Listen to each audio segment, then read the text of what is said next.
Welcome back to This Explainer. I am absolutely thrilled you're joining me today because we are going to unpack one of the most dramatic, totally consequential transformations in global history. We are looking at the fascinating and honestly pretty shocking story of how a commercial megacorporation, the British East India Company, went from simply trading spices and silks to slowly, systematically absorbing an entire subcontinent. I mean, it's a staggering question, right? Think about it for a second. How exactly does a group of merchants manage to escalate from just, managing ledgers and warehouses to becoming the absolute rulers of millions of people? Because it definitely wasn't an overnight conquest. It was a methodical 80-year process of legislation, administration, and really aggressive expansion.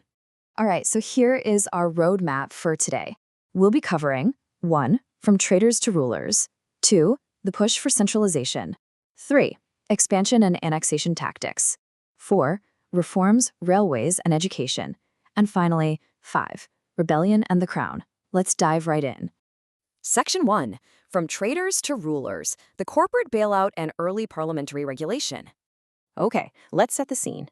In the late 1700s, the East India Company had just acquired massive political power and tax collection rights in Bengal, but they were doing a terrible job of it. Following just rampant corruption, a devastating famine in 1770, and a looming financial crisis, the company actually needed a bailout. And the British Parliament used that exact leverage to step in. If you look at the steady, escalating cadence of these acts, it's pretty telling. Every few decades, boom, Parliament passes a new law. From 1773 all the way down to 1853, we see them systematically stripping away the company's independence piece by piece. So, the very first time Parliament really tightened that leash was the 1773 Regulating Act. To rein in all the chaos, Parliament elevated the Governor of Bengal to the Governor-General of Bengal, making Warren Hastings the very first to hold that title. They also gave him a 4-member executive council to work with. But most importantly, they took the previously independent territories of Bombay and Madras and subordinated them directly under Bengal. They even set up a Supreme Court at Calcutta. This was literally the absolute beginning of centralization in India. But, that 1773 Act had its flaws, which brings us to Pitt's India Act in 1784. Now, this was clever.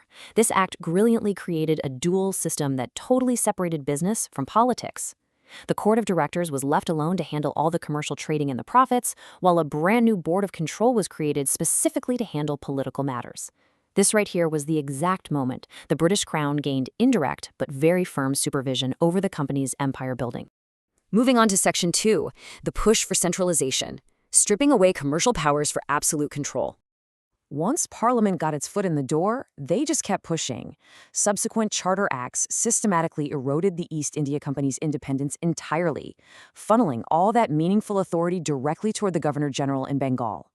The major turning point here is the 1833 Charter Act. By this time, the company's trade monopolies had already been severely restricted, but in 1833, their commercial functions were ended entirely. Let that sink in for a second. The greatest trading corporation in the world was literally told it could no longer trade. It became a purely administrative body. And to reflect this total centralization of power, the Governor-General of Bengal got another upgrade, this time to the Governor-General of India, with Lord William Bentinck being the first to take the seat. Bombay and Madras even completely lost their legislative powers. Following that up, the Charter Act of 1853 basically laid the absolute groundwork for modern administration. Just look at these two major shifts. First, it separated the legislative and executive functions of the Governor-General's Council. Second, it introduced open competition for civil services. That meant the start of merit-based recruitment, which is the foundation for the modern civil service system. Interestingly, this act also extended company rule, but without a fixed 20-year period like all of the previous acts did. That was a huge, glaring hint that the Crown was ready to take over entirely whenever it pleased. Section 3. Expansion and Annexation Tactics, the Systematic Mechanics of Empire Building. So while the suits in London were centralizing control in the boardroom, the governor-generals were using the actual muscle of the empire on the ground to relentlessly swallow up independent Indian territories. One of the absolute most effective tools for this was Lord Wellesley's subsidiary alliance system. It was an incredibly clever, if totally ruthless, trap. An Indian ruler was forced to accept British troops into their territory. Then, they had to pay a massive subsidy to maintain those exact same troops. Finally, they had to keep a British resident at their court and totally give up their right to conduct independent foreign relations. It was essentially a mathematical formula for losing your sovereignty. Powerful states like Hyderabad, Awadh, and Mysore fell right into this arrangement. And later on, we get Lord Dalhousie, who was probably the most aggressive expansionist of them all. He introduced the doctrine of lapse. This was just blunt force. If an Indian ruler died without a natural male heir, the British simply refused to recognize an adopted heir and annexed the state directly. No debate. Just like that, entirely by decree, major states like Satara, Jhansi, Nagpur, and Sambalpur were wiped off the map and absorbed into British territory. Section 4. Reforms, Railways, and Education. Building modern systems with colonial motives.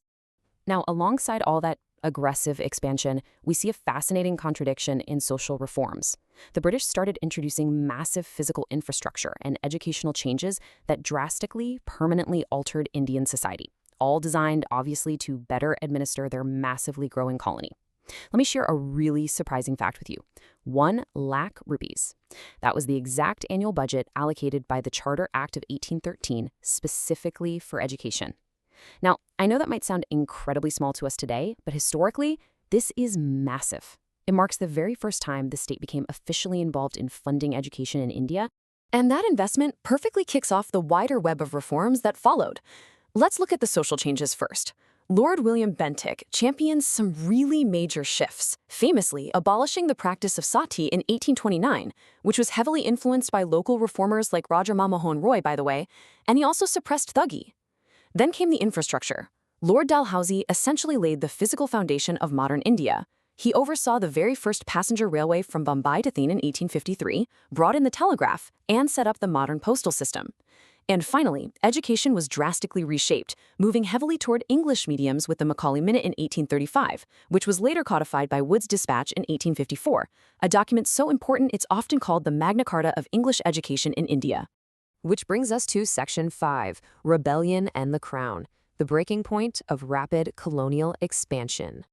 Look, you simply cannot enforce rapid centralization, aggressively annex ancient kingdoms through weird legal loopholes, and completely disrupt deep cultural norms without severe consequences. It's a recipe for disaster. The sheer volume of these policies generated massive, widespread discontent among local rulers, peasants, sepoys, and the everyday people. The inevitable cause and effect of this massive pressure cooker was the historic revolt of 1857. This rebellion was so huge and so deeply rooted that it forced the ultimate dissolution of company rule altogether. Realizing the East India Company could just no longer manage the subcontinent, the British Parliament stepped in and passed the Government of India Act of 1858. Power was transferred entirely and directly to the British Crown. Lord Canning, who was the last Governor-General, then became the very first Viceroy. Now, driving all of this history, and honestly absolutely crucial for anyone studying this era to know, was the money, specifically the land revenue. There are 3 essential systems you really must know here. First, Lord Cornwallis introduced the permanent settlement in 1793, which essentially turned zamindars into landowners. Then you have Thomas Monroe's Ryotwari system, which expanded a lot under Lord Hastings, and that one dealt directly with the peasants, or the ryots.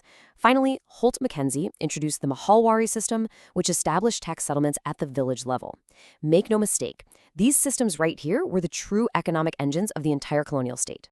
Okay, to truly cement these dense facts, let's do a quick lightning round and review the summary of historical firsts. Warren Hastings was your first Governor-General under the 1773 Regulating Act. Bentinck was the first Governor-General of India after that complete centralization in 1833. Canning marks the big transition to Crown rule as the first Viceroy.